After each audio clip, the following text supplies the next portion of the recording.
Good morning everyone. कैसे हैं आप सभी लोग। आज के इस वीडियो में हम देखेंगे कि आपके जो क्वेश्चन आंसर्स थे, लॉन्ग क्वेश्चन आंसर्स, उनको मैं कंप्लीट कराने की कोशिश करूँगा। देखिए, लॉन्ग क्वेश्चंस का आंसर्स बड़े होते हैं और इनको क्योंकि ये आपके बुक में काफ़ी ज़्यादा है, तो इनको मैं अगर एक पेज पे लिखूं फिर आपको सेंड करूं तो ये इसमें मेरा भी टाइम वेस्ट होगा और आपका भी। तो इससे बेहतर ये है कि जितने भी आंसर्स आपकी बुक से मिलेंगे वो मैं बुक से करा दूंगा और जो नहीं मिलेंगे वो मैं खुद लिख के आपको सेंड करूंगा। ठीक है, तो स्टार्ट करते हैं। जो पहला आपका क्वेश्चन है CPU सेंट्रल प्रोसेसिंग यूनिट, उसके बारे में बताइए। तो आप अपनी बुक, आपके पास बुक अवेलेबल होना ज़रूरी है। पेज नंबर 25 पे चले जाएँ और 25 पे ये मैंने कुछ निशान लगाए हैं, आप इनके आंसर्स देखिए कहाँ से मैं पढ़ रहा हूँ। Central processing unit computer system का सर्वाधिक महत्वपूर्ण भाग है। यहाँ से ये आपका आंसर आप देख रहे हैं 1 2 3 4 5, पाँचवीं लाइन अधिक शक्तिशाली होगा। इसको इतना, ये 5 लाइन तो केवल ये डेफिनेशन हो गई सेंट्रल प्रोसेसिंग यूनिट की, ये होता क्या है।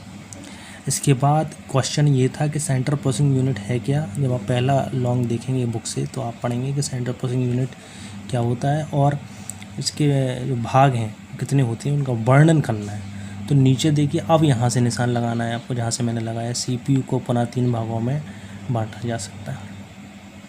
अब इसमें control unit, arithmetic logic unit और मेन मेमोरी यानी प्राथमिक मेमोरी।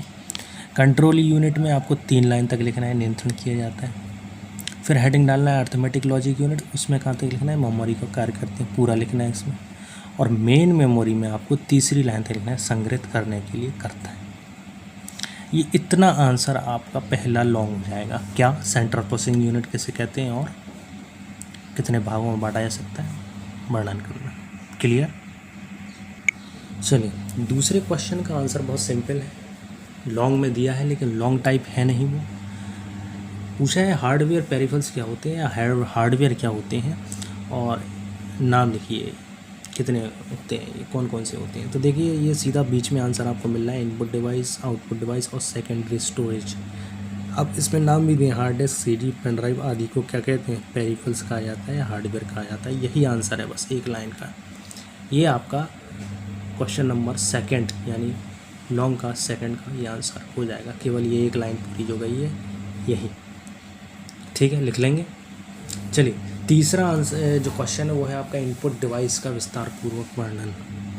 इनपुट डिवाइस के बारे में पूछ रहा है और यह भी कह रहा है कि विस्तार पूर्वक वर्णन। तो फिर इनपुट डिवाइस तो बहुत सारी होती हैं, हमें उन सबका भी वर्णन करना पड़ेगा। लेकिन पहले कौन कौन सी होती है और इनपुट डिवाइस कहलाता क्या है, ये हमें देखना होगा। ये देखो, इनपुट डिवाइस कहाँ से, वे डिवाइस जो प्रयोगकर्ता से प्राप्त, यहाँ से लेके कहाँ तक, ये बहुत सारी डिवाइसों के नाम लिखे यहाँ तक।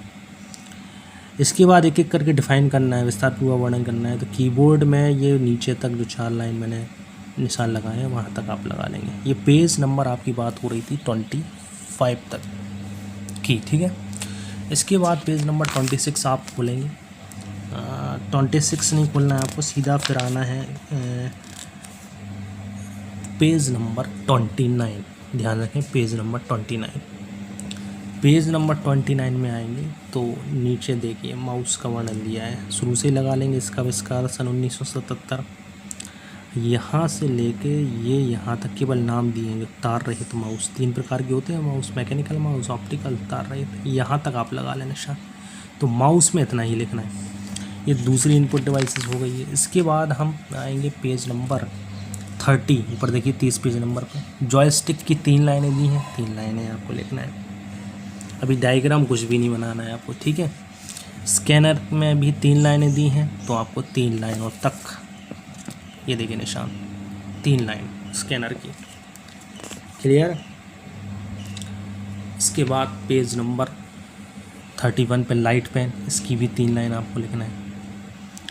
इधर आ जाइए, MICR में भी आपको 3 लाइनें लिखनी है, जांचने के काम आता है।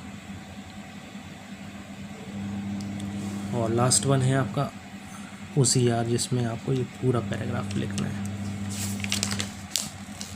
ठीक है।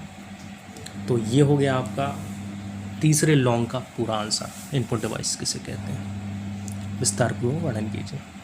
चौथा लॉन्ग है आपका आउटपुट डिवाइस किसे कहते हैं, वर्णन कीजिए। तो आउटपुट डिवाइस के लिए आपको चौथे के लिए आप यहाँ आ जाइए, पेज नंबर 33।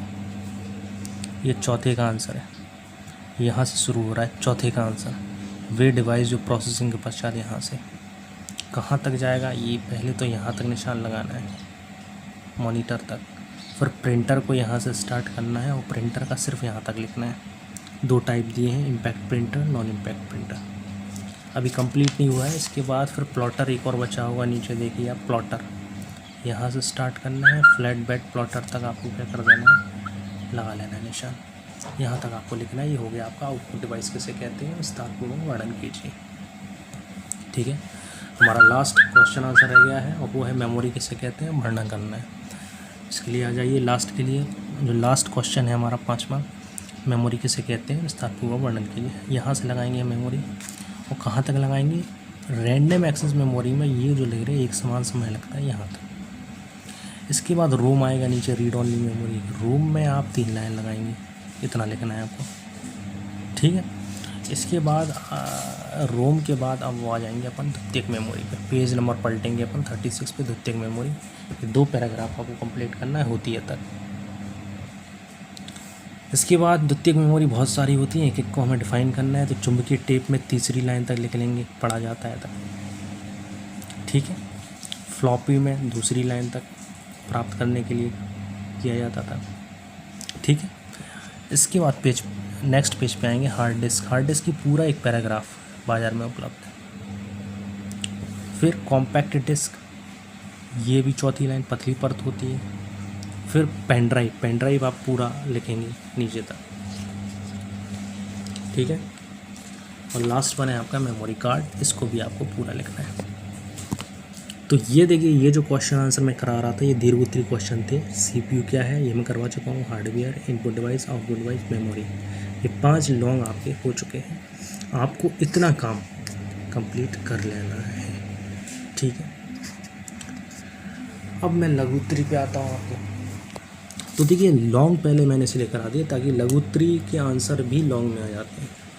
जैसे रैम से आप क्या समझते हैं, तो अब इसको आपको लिखने की ज़रूरत नहीं है, क्योंकि रैम का आंसर आपके क्वेश्चन नंबर आपका 5th मेमोरी किसे कहते हैं इसमें आ चुका है। तो इसका आंसर कॉपी में लिखने की ज़रूरत नहीं है, एग्ज़ाम में तो लिखना है। लघु उत्तरीय छोटे आंसर होते हैं, 5 से लेकर 10 लाइन के बीच के आंसर होते हैं। ये आपको क्वेश्चन नंबर 5 में इसका आंसर मिल जाएगा। ठीक है, तो इसको कॉपी में दोबारा लिखने की ज़रूरत नहीं है, क्योंकि एक बार जब आप लॉन्ग में लिख रहे हैं तो इसको दोबारा लिखने की ज़रूरत नहीं है। इसी तरीके से रोम। ठीक है, इसके बाद और कौन कौन से हैं प्लॉटर के बारे में। तो ये 3 क्वेश्चन आपको नहीं लिखना है, बाकी के आंसर्स आपका होमवर्क में दे रहा हूँ। आप बुक से 5-5 लाइन के इनके आंसर लिखना है आपको, मिनिमम 5 लाइन तो होना ही चाहिए। जैसे क्वेश्चन नंबर 3, डाटा से क्या अभिप्राय है, ये आपको बुक में मिलेगा, आप इसको सर्च कीजिए। प्रोसेसिंग किसे कहते हैं ये भी मिलेगा। सूचना से आप क्या समझते हैं, ये चारों क्वेश्चन आंसर आपको होमवर्क है, लेकिन इसको पहले आप मुझे रफ कॉपी पे करके दिखाएंगे। फेयर पे सिर्फ आपको दीर्घ उत्तरीय प्रश्न करना है, और इससे पहले मैं आपको बहुविकल्पीय करा चुका हूँ। बहुविकल्पी के अलावा मैं आपको अति लघु, मैंने आपको नोट्स दिए थे, आपने लिख लिए होंगे। इसके बाद आप लॉन्ग आंसर्स लिखेंगे, और ये वाला काम आप मुझे होमवर्क में करके कल दिखाएंगे। फिर जब मैं चेक करूँगा उसके बाद मैं आपको इसके सही आंसर्स भेजूँगा।